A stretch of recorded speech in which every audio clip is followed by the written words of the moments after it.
Jane Evans of Monet Jewelry was quoted in the San Francisco Chronicle as saying, "There are so few women meeting men at the top that when a female executive fails, it hurts all women in the workforce."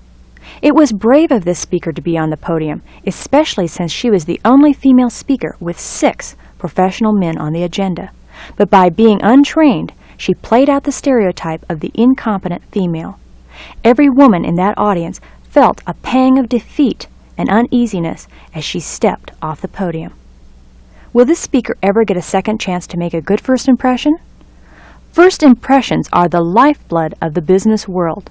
If you make a bad first impression, it takes at least 5 subsequent interactions to change the viewer's mind, and in some cases, it is impossible to change their mind. During that seminar, a Chinese luncheon was served.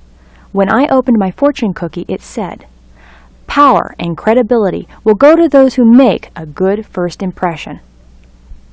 Think about people who make a good first impression. One that comes to mind is President Kennedy, who was skilled, not blessed with a silver tongue.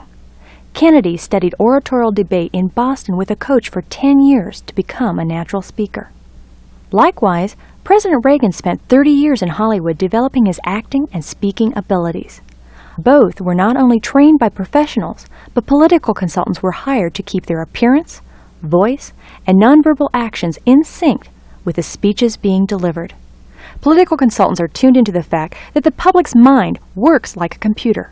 Their eyes and ears act like a video recorder with an instant playback mechanism in their memory banks.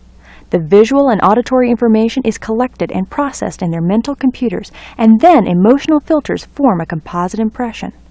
This impression sticks indefinitely in the public's mind. The purpose of a political consultant is to eliminate the possibility of a politician sending a mixed message, which might leave the public guessing.